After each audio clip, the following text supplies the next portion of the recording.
Hi everybody, I'm Bree the Plant Lady, checking in with a awful winter garden tour.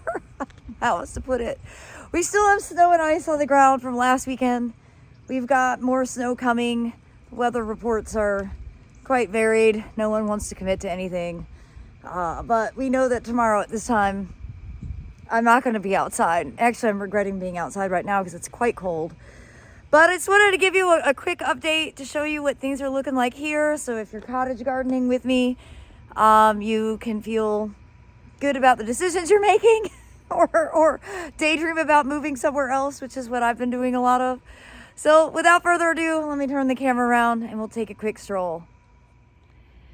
So obviously here at the greenhouse, this is the north side of the greenhouse, so sun doesn't beam on it as much at this time of year, and it has stayed frozen all week.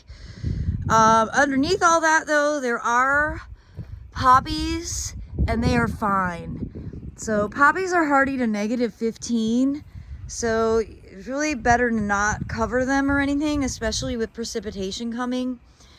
You can see they're not growing, but they're not going away either. And so that's really all you're looking for at this point.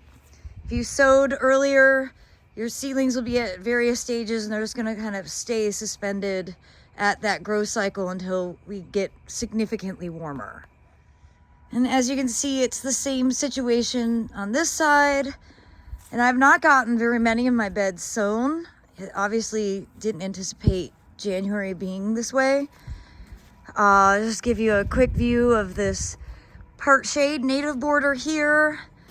So not a lot to look at, but you know, it's always nice to see the evergreen elements at this season. And I've got to say, I am deeply in love with Feather Falls Carex. That is just one of the most beautiful plants in the garden right now. It looks so good. No winter damage on it at all. Highly recommend that Carex. Going into the woodland, all the camellias are frozen.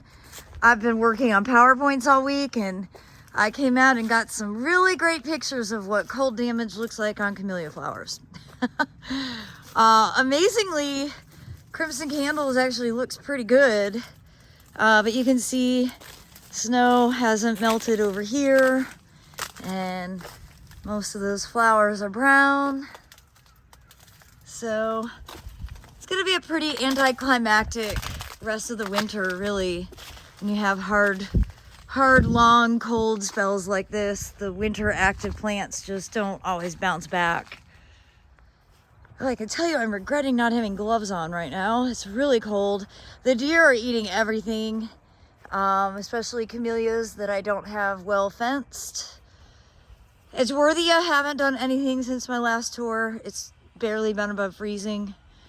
I've always said the deer don't eat gardenias, but I'm seeing that the deer actually are eating gardenias. So when they're hungry and desperate, they'll basically eat anything. We're here, again, you see a bunch of larkspur. It's germinated. It's not dying. It's not growing because the ground is frozen. And this is not normal for North Carolina.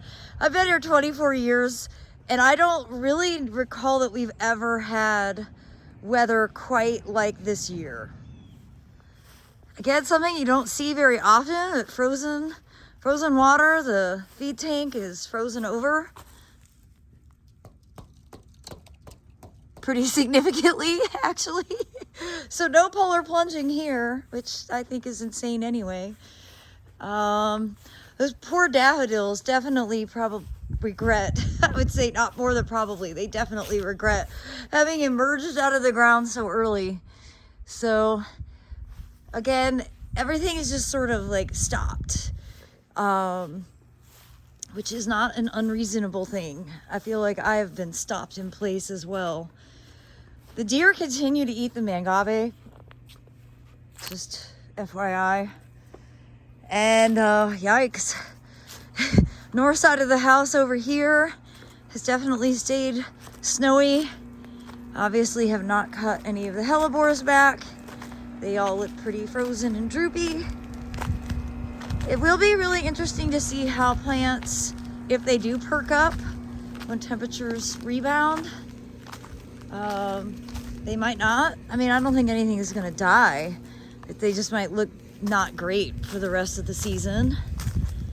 And I'm glad that I picked Furnace Mumes when I did, because they're all brown.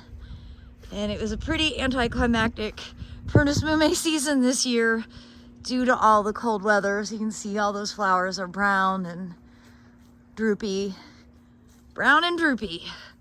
Say that might just be January of 2026. I was daydreaming this morning about coming out here and burning down the muley, but I'm gonna wait. But you could see how it's really turned straw, and this is the stage that you do want to go ahead and burn it, and that'll give it a lot of vigor. But it's not actively growing either because everything is so cold. So I don't need to rush into it, and frankly, it's too cold to be outside burning today. Like, I feel like my fingers are gonna fall off just from holding the phone. So hopefully I'll get to do that in the next couple of weeks. Just hopefully.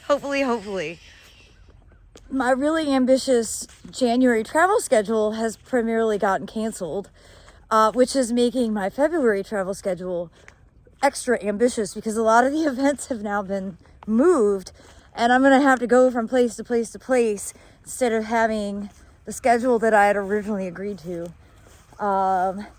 And no, I'm not enjoying my time stuck at home behind a computer. It sucks. It's like the opposite of why I work in horticulture. So, yeah, I'm not even, I'm not even enjoying the time. I've watched literally everything that the television offers, and I am going stir crazy, and I hate winter. Have I mentioned that? I hate winter.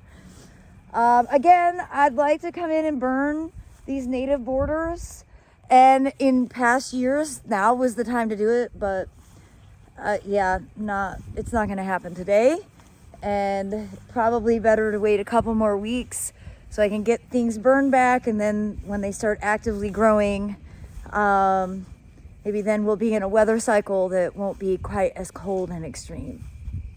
Well, everybody, I'm wishing you the very best. Stay warm and stay safe, and as always, thanks so much for watching. Happy gardening.